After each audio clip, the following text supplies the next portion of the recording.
الحمد للہ رب العالمین والصلاة والسلام علی محمد الامین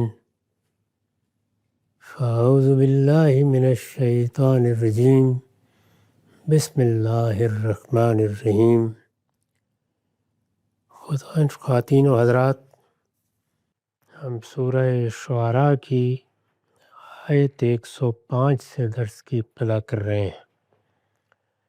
اس سے پیچھے سیدنا ابراہیم کی سرگزشت زیر بحث تھی۔ اب جس چیز پر استدلال کیا جا رہا ہے اسی کے لیے ایک دوسری سرگزشت سنائی، اور وہ نوح علیہ السلام کی سرگزشت ہے۔ ارشاد فرمایا ہے، کذبت قوم نوح المرسلین، نوح کی قوم نے بھی اسی طرح رسولوں کو جھٹلا دیا۔ رسولوں کو جھٹلا دیا یعنی رسالت کی پوری ہدایت کو جھٹلا دیا۔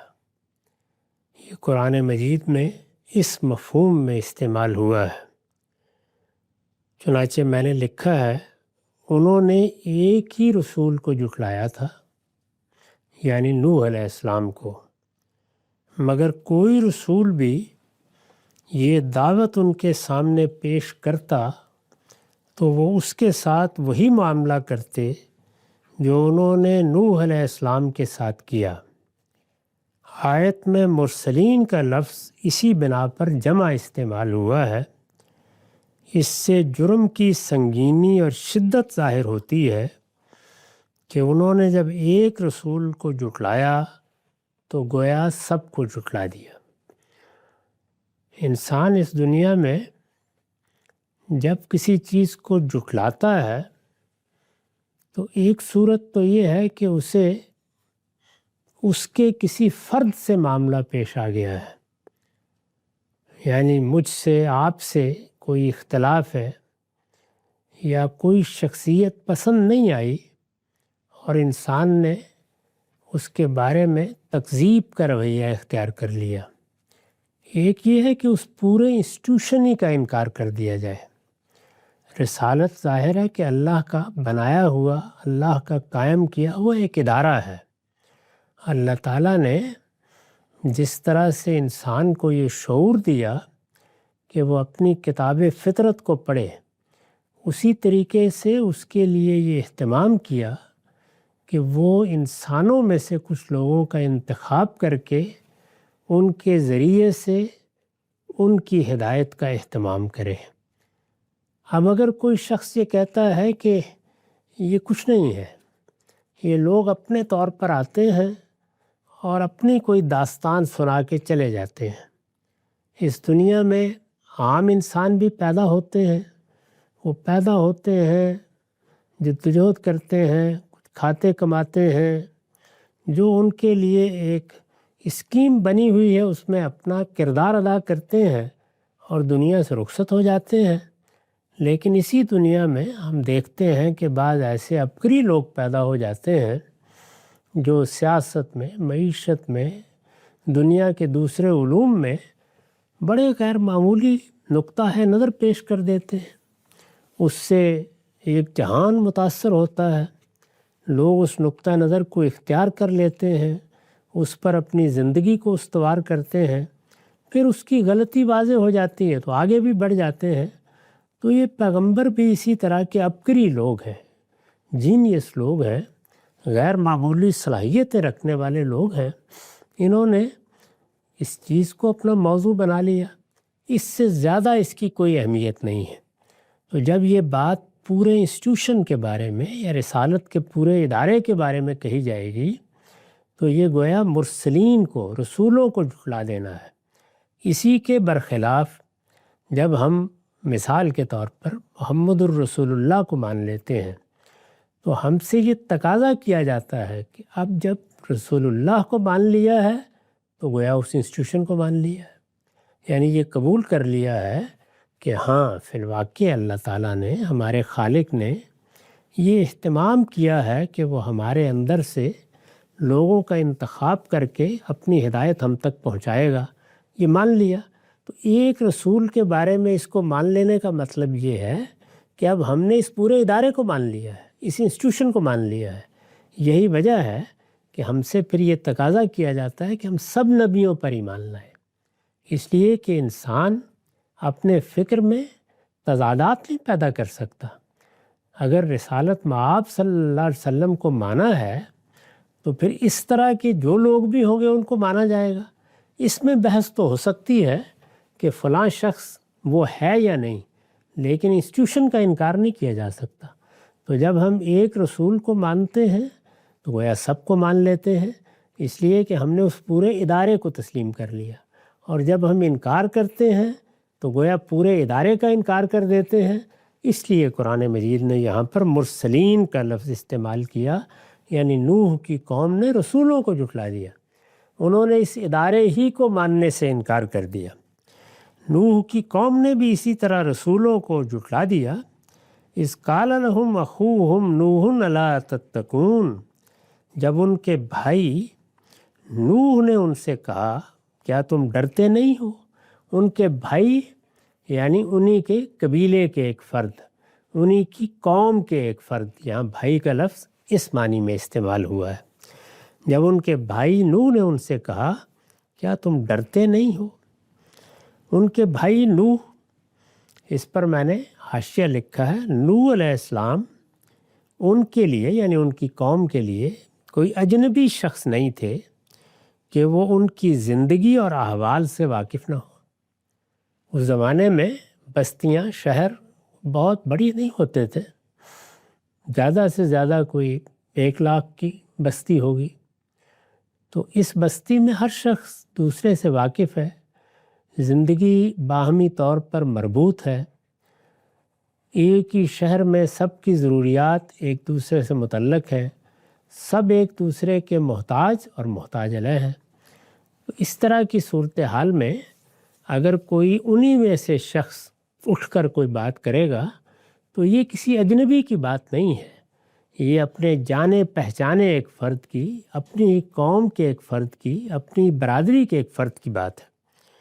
نوح علیہ السلام ان کے لیے کوئی اجنبی شخص نہیں تھے کہ وہ ان کی زندگی اور احوال سے واقف نہ ہوں اور انہیں جھوٹا اور مفتری قرار دے کر ان کی دعوت کو رد کر دیں۔ کوئی آدمی باہر سے آیا ہے یا ہم اس سے واقف نہیں تھے تو اس کے بارے میں تو تردد ہو سکتا ہے کہ یہ کوئی اسکیم بنا کے آ گیا ہوگا، یہ اسی طرح کا کوئی لپاٹیا آدمی ہے، معلوم نہیں کیا کہانی سنا رہا ہے، یہ پہلے بھی افطرا کرتا رہا ہے، اب بھی اس نے ایک افطرا کر لیا۔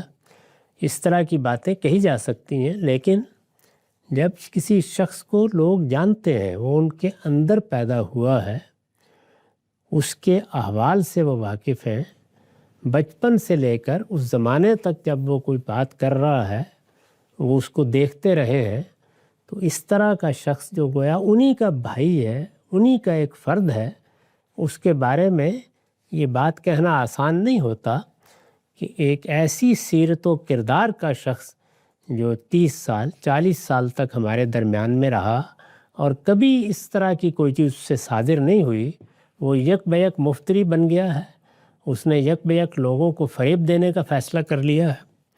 نوح علیہ السلام ان کے لیے کوئی اجنبی شخص نہیں تھے کہ وہ ان کی زندگی اور احوال سے واقف نہ ہوں اور انہیں جھوٹا اور مفتری قرار دے کر، مفتری یعنی جھوٹی باتیں گھڑنے والا، دوسروں پر افطرا کرنے والا، دوسروں کے بارے میں غلط چیزیں منسوب کر دینے والا، انہیں جھوٹا اور مفتری قرار دے کر ان کی دعوت کو رد کر دیں۔ وہ ان کی قوم کے ایک فرد اور ان کے بھائی تھے۔ یہ حوالہ اسی حقیقت کی طرف توجہ دلانے کے لیے دیا گیا ہے، یعنی جب بھائی کا لفظ استعمال کیا ہے تو یہ بتانا مقصود ہے کہ نوح علیہ السلام اپنی قوم کے لیے کوئی اجنبی نہیں تھے۔ تو انہوں نے اپنی قوم سے کہا کیا تم ڈرتے نہیں ہو؟ اس کا مطلب کیا ہے؟ میں نے لکھا ہے یعنی اس انجام سے ڈرتے نہیں ہو جو خدا سے سرکشی کے نتیجے میں تمہارا منتظر ہے۔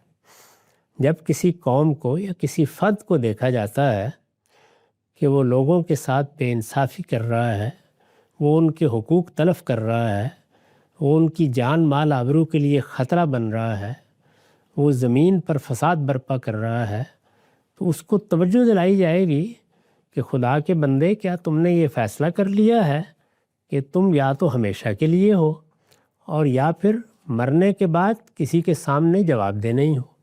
تو کیا یہ فیصلہ تم نے کر لیا ہے؟ تمہیں ڈر محسوس نہیں ہوتا؟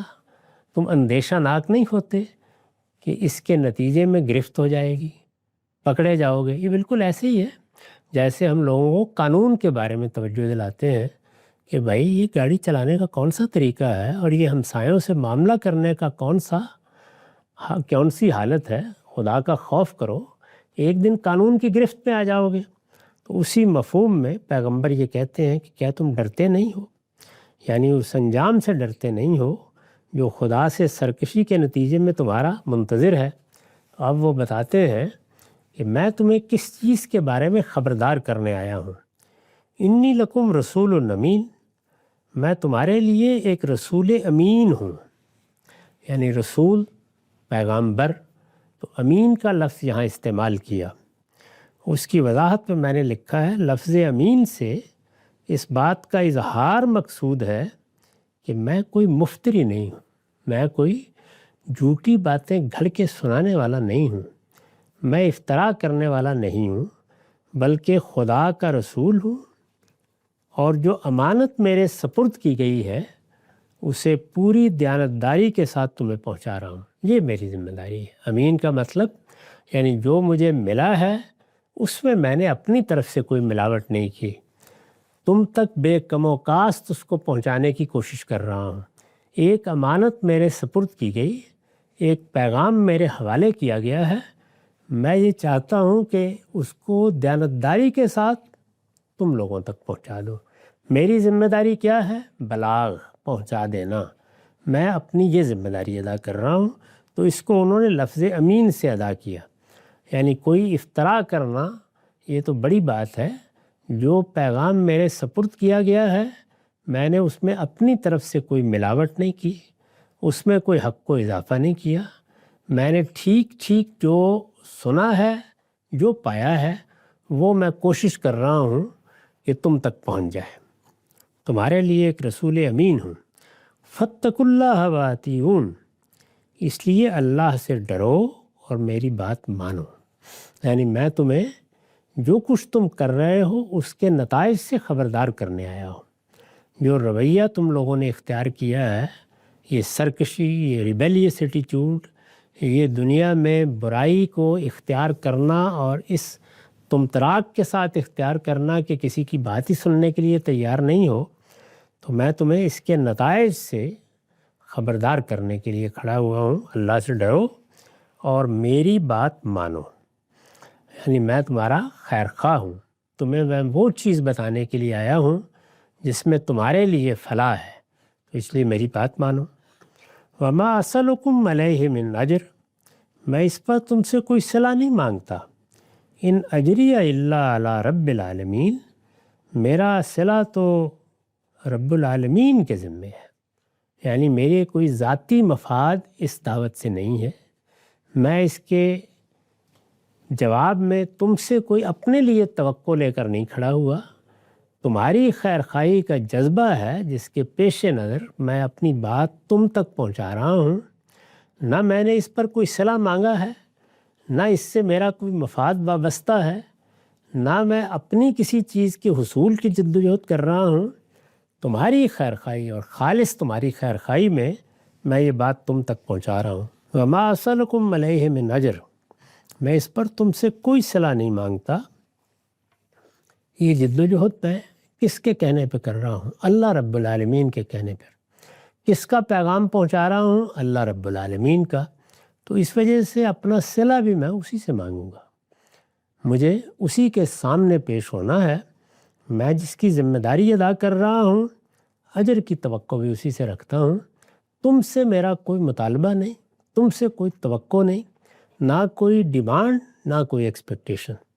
میں تو تمہاری خیر خواہی کے جذبے سے یہ چاہتا ہوں کہ تم اس نتیجے سے بچ جاؤ جو تم نکالنے کی کوشش کر رہے ہو۔ تو یہ گویا ساری بات ہے جو انہوں نے کہی، اور پھر اپنی وہی دعوت دہرائی، فاتقوا اللہ وأطیعون، سو اللہ سے ڈرو اور میری بات مانو۔ یہ نوح علیہ السلام کی دعوت کا خلاصہ بیان کیا جا رہا ہے۔ ظاہر ہے کہ آدمی جب بات کرتا ہے تو اپنی قوم کے لحاظ سے تفصیل سے کرتا ہے، لیکن قرآن مجید سرگزشت سناتا ہے تو اس کا خلاصہ بیان کر دیتا ہے۔ یہ بات انہوں نے کہی۔ قالوا انؤمن لک واتبعک الارذلون، انہوں نے جواب دیا کیا ہم تمہیں مان لیں؟ اب آدمی خیال کرتا ہے کہ اس کے بعد یہ کہا ہوگا کہ کیا ہم تمہیں مان لیں؟ تمہاری تو بات ہی بالکل بے معنی ہے، اس میں تو کوئی دلیل نہیں ہے، یہ بات تو علم و عقل کے معیار پر پوری نہیں اترتی، یہ تو ایک افسانہ ہے جو تم بیان کر رہے ہو۔ یہ بات جب انہوں نے کہی ہے تو ایسی بات ہے کہ جس کو کوئی باضمیر آدمی کیسے جھٹلائے گا؟ یعنی میں نے اگر برائی کی زندگی اختیار کی ہے تو میرا ضمیر اس پر گواہ ہے، میرے اندر اللہ تعالیٰ نے ایک حصہ اخلاقی رکھا ہے، وہ مجھے بتا رہا ہوتا ہے کہ حق تلفی برائی ہے۔ جو حقوق مجھ پر قائم ہوتے ہیں اللہ تعالیٰ نے ان کا پورا شعور ہر انسان کو دیا ہوتا ہے۔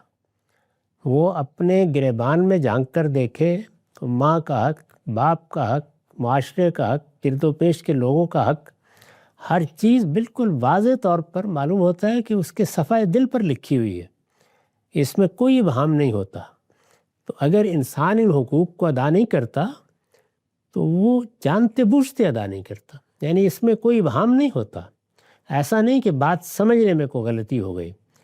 چنانچہ قرآن مجید نے ایک دوسری جگہ پر واضح کیا ہے کہ اس کے اپنی ذات سے متعلق یہی حقوق اگر تلف کیے جائیں تو رد عمل ظاہر کرتا ہے۔ یعنی یہ تو ہو سکتا ہے کہ جب وہ بیٹا ہے تو ماں کا حق ادا نہ کرے، لیکن ماں بننے کے بعد بھی کسی نے یہ کہا ہے کہ مجھے یہ ضرورت نہیں ہے کہ تم میرے حقوق نہ پہچانو، تو اس کو بیان کیا ہے کہ ہر شخص جب تولنے کے لیے بیٹھتا ہے تو ہو سکتا ہے کہ وہ لوگوں کو کم تول کے دے، لیکن کوئی آج تک یہ کہہ کے گھر سے نہیں نکلا کہ میں کم تلوانے کے لیے جا رہا ہوں۔ تو انسان کے ضمیر میں وہ معیار موجود ہے جو اس کو ہر وقت متنبع کر رہا ہوتا ہے۔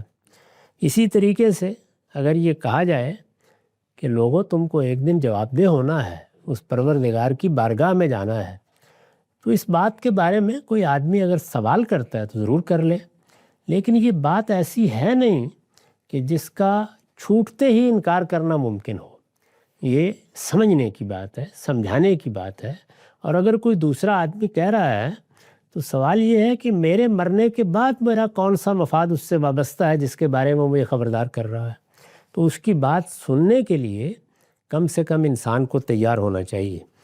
جب یہ سب چیزیں واضح ہیں، انسان جانتا ہے کہ یہی ہونا چاہیے، تو جیسے ہی یہ فکرہ ہمارے سامنے آتا ہے کیا ہم تمہیں مان لیں، تو خیال ہوتا ہے کہ انہی میں سے کوئی بات کہی جائے گی۔ نہیں، یہ نہیں کہا انہوں نے جواب دیا کیا ہم تمہیں مان لیں، درا حالے کہ تمہاری پیروی تو رذیلوں نے اختیار کر رکھی ہے۔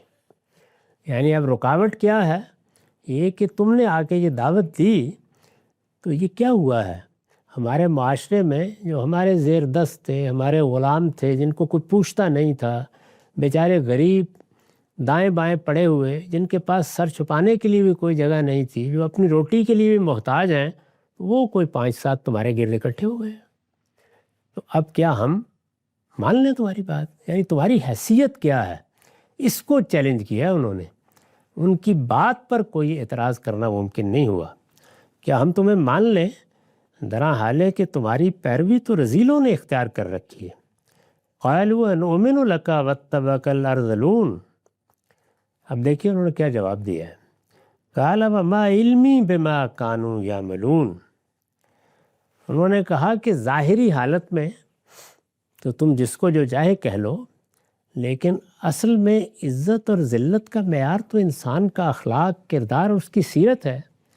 تو مجھے یہ تو پتہ نہیں کہ یہ پہلے کیا تھے، لیکن میں اب جانتا ہوں کہ انہوں نے حق کو قبول کیا ہے۔ تو دیکھیے انہوں نے اس کو کیسے بیان کیا۔ نوح نے کہا مجھے کیا معلوم جو وہ اس سے پہلے کرتے رہے ہیں، وما علمی پہ ما کانوا یعملون ان حسابہم الا علی ربی لو تشعرون، ان کا حساب میرے رب کے ذمے ہے اگر تم سمجھنا چاہو۔ یعنی یہ جو کچھ بھی پہلے کی باتیں ہیں وہ مجھ سے متعلق نہیں ہیں، اس وقت کیا ہوا ہے وہ مجھ پر ایمان لے آئے ہیں، انہوں نے میری بات مان لی ہے، اس بات کو قبول کر لیا ہے جو میرے نزدیک صحیح بات ہے، حق کی بات ہے، جو میں خدا کی طرف سے ان کو پہنچا رہا ہوں۔ اس پر میں نے لکھا ہے یہ معارضہ، یعنی یہ جو گفتگو ہوئی ہے اور جس کو پھر آخر تک ہم دیکھیں گے، یہ معارضہ اس بات کی دلیل ہے کہ نوح علیہ السلام کی دعوت کی تردید میں، جب انہوں نے اپنی دعوت پیش کی تو اس کو رد کرنے کے لیے نوح علیہ السلام کی دعوت کی تردید میں ان کی قوم کے متمردین سرکش لوگ جو مقابلے میں کھڑے ہوتے ہیں، ان کو اپنی دولت پر، اپنے اقتدار پر، اپنی حیثیت پر ایک طرح کا گھمنڈ ہوتا ہے اور وہ کوئی بات سنتے نہیں، تو عربی میں اس کو تمرد کہتے ہیں، متمردین۔ یہ معارضہ اس بات کی دلیل ہے کہ نوح علیہ السلام کی دعوت کی تردید میں ان کی قوم کے متمردین کے پاس کہنے کے لیے کچھ نہیں تھا، چنانچہ اپنی رعونت کی تسکین کے لیے انہوں نے یہ بہانہ ڈھونڈ لیا کہ یہ ہماری حیثیت کے لوگ نہیں ہیں، ان کو بھی انتظار کرنا چاہیے تھا کہ یہ ایمان لاتے، یعنی پہلے فیصلہ ہمیں کرنا تھا، اور تمہیں بھی انتظار کرنا چاہیے تھا کہ ان کو اپنے قریب کرنے کے بجائے پہلے ہم سے معاملہ کرتے۔ تو اب تو یہ سبقت لے جا کے پہلے بیٹھے ہوئے ہیں۔ قریش کے سرداروں کے بارے میں بھی ہمیں معلوم ہے کہ وہ یہ کہتے تھے کہ کیا اب ہم یہ بلال حبشی کے مقابل میں آ کے بیٹھیں گے آپ کی مجلس میں، یہ ہم سے پہلے سبقت لے جا چکے۔ چنانچہ اپنی رعونت کی تسکین کے لیے انہوں نے یہ بہانہ ڈھونڈ لیا۔ اس سے اندازہ کیا جا سکتا ہے کہ اخلاقی لحاظ سے وہ کس پستی میں گر چکے تھے، یعنی مالی لحاظ سے، اپنے وقار کے لحاظ سے، اپنے اقتدار کے لحاظ سے تو وہ برتر محسوس کرتے تھے، لیکن اخلاقی لحاظ سے کتنے پست تھے یہ اس بات سے اندازہ کیا جا سکتا ہے۔ قرآن کے دوسرے مقامات سے معلوم ہوتا ہے کہ جنہیں یہ ماجرا سنایا جا رہا ہے، یہ سرگزشت کیوں سنائی جا رہی ہے، تاکہ قریش رسول اللہ کے مخاطبین اپنے رد عمل کو اس آئینے میں دیکھیں۔ انہیں بتایا جا رہا ہے کہ تم کوئی نئے نہیں ہو، اس سے پہلے بھی رسولوں کے جواب میں ایسی باتیں کہی گئیں۔ رسول اللہ صلی اللہ علیہ وسلم کی دعوت کے جواب میں یہی کہتے تھے کہ ہم اشراف مکہ، یعنی مکے کے بڑے لوگ ہیں، ان اراذل و انفار کے ساتھ کیسے بیٹھ سکتے ہیں جن کو تم نے اپنا ساتھی اور صحابی بنا لیا ہے، یہ تو ہمارے غلام ہیں، خدام ہیں، ان کی کیا حیثیت ہے، تو ان زیر دستوں کے ساتھ اب برابر آ کے ہم بیٹھیں جو ایمان لا کر تمہارے ساتھی بن گئے ہیں۔ تو یہی اعتراض ان لوگوں نے کیا۔ تو انہوں نے جواب میں کہا کہ اس سے پہلے تو میں نہیں جانتا یہ کیا کرتے رہے، اگر تم سمجھنا چاہو تو یہ تم کو بتا سکتا ہوں کہ اب یہ کیا کر رہے ہیں۔ انہوں نے کہا اس وقت تو وہ آگے بڑھ کر مجھ پر ایمان لے آئے، یعنی ان کو اللہ نے یہ توفیق بخشی ہے کہ وہ اس سے پہلے کہ تمہارے ساتھ کوئی معاملہ ہوتا بات سمجھ گئے۔ انہوں نے اپنی دولت، اقتدار اور کسی چیز کو رکاوٹ کے طور پر نہیں پایا، ان کے پاس یہ تھا ہی نہیں، لہذا بات سننے کے لیے دل کھلے ہوئے تھے، انہوں نے میری بات سنی اور وہ آ گئے ہیں۔ اس پر حاشیہ ہے، یہ نہایت بلیغ جواب ہے، مطلب یہ ہے کہ اس سے پہلے ان کے کام رذیلوں کے تھے یا شریفوں سے، مجھے اس سے کوئی غرض نہیں ہے۔ انہوں نے جواب یہاں سے شروع کیا، یہ ان کا ماضی ہے اور اس کا حساب ان کے پروردگار کے ذمے ہے، یعنی اس سے پہلے اگر ان کی سیرت میں، کردار میں کوئی خرابی رہی ہے تو وہ جانے، ان کا پروردگار جانے۔ میں تو ان کے حاضر کو دیکھ رہا ہوں، اور وہ یہ ہے کہ انہوں نے حق کے سامنے سر تسلیم خم کر دیا ہے، اپنا سر جھکا دیا ہے، صحیح بات کو بغیر کسی تردد کے مان لیا ہے، جبکہ تم اس کا انکار کر رہے ہو۔ اور آدمی کی شرافت اور رذالت کا انحصار تو اس کے رویے اور عمل و کردار ہی پر ہوتا ہے۔ تو یہ گویا پوری بات کو انہوں نے الٹ دیا کہ جس کو تم سمجھ رہے ہو کہ یہ اصل میں اشراف کا رویہ ہے، وہ اشراف کا رویہ نہیں ہے۔ اشراف کا رویہ تو اخلاقی رویوں سے طے ہوگا، اور اخلاقی لحاظ سے یہ سبقت لے گئے ہیں۔ انہوں نے کسی چیز کو رکاوٹ نہیں بنایا، یہ آگے بڑھے ہیں اور مجھ پر ایمان لے آئے ہیں۔ وَمَا أَنَا بِطَارِدِ الْمُؤْمِنِينَ، اور میں ان ایمان لانے والوں کو، ان اہل ایمان کو تمہاری خوشنودی کے لیے دھتکارنے والا نہیں۔ یعنی اب میں کیا ان لوگوں کو جنہوں نے آگے بڑھ کر ایک حق کا اعتراف کیا، صحیح بات کو مانا، صرف اس لیے اپنی مجلس سے نکال دوں کہ یہ تمہارے لیے قابل قبول نہیں ہے، یعنی تمہیں خوش کرنے کے لیے میں ایسا کروں؟ انہوں نے کہا کہ نہیں، یہ فیصلے کرنا میرا کام نہیں ہے۔ مجھے جو ذمہ داری دی گئی ہے اس میں اس کی کوئی گنجائش نہیں کہ میں اس طرح تمہیں راضی کر لوں، مجھے کوئی سیاسی فائدہ حاصل کرنا ہے، چلیے تمہاری بات مان لوں، اس سے کوئی میرے لیے نتیجہ نکل آئے گا۔ میری ذمہ داری ان میں سے کوئی ہے نہیں۔ کیوں؟ ان انا الا نذیر مبین، میں تو صرف ایک کھلا ہوا خبردار کرنے والا ہوں، یعنی میری ذمہ داری یہی ہے۔ تو اس طرح قرآن مجید نے یہ بتایا کہ دعوت اگر دی جا رہی ہے، دین پیش کیا جا رہا ہے، تو وہ دنیوی نتائج سے متعلق نہیں ہوتا، اس کو بے نیاز ہو کر پیش کرنا چاہیے۔ اس میں اللہ تعالیٰ نے یہ ذمہ داری ہمارے اوپر ڈالی نہیں ہے کہ یہ فلاں نتیجہ نکلنا چاہیے اور فلاں نتیجہ نکلنا چاہیے، اس میں ذمہ داری کی نوعیت ہی بالکل الگ ہے۔ میں آج ہی دیکھ رہا تھا، ہمارے ہاں کے ایک بڑے دانشور نے یہ کہا کہ بہت سے لوگ مسلمانوں کی اصلاح کرنے کے لیے یا ان کو صحیح دین بتانے کے لیے جدوجہد کرتے رہے ہیں، اور اس میں انہوں نے اس فقیر کے ساتھ بہت سے دوسرے لوگوں کا نام بھی لیا، اور یہ فرمایا کہ کیا نتیجہ نکلے گا؟ یعنی 2 4 10 20 چلیے چند ہزار چند لاکھ لوگ ان کی بات مان لیں گے، یہ جو کروڑوں لوگ ہیں یہ کوئی نہیں سنیں گے، یہ ممکن ہی نہیں ہے۔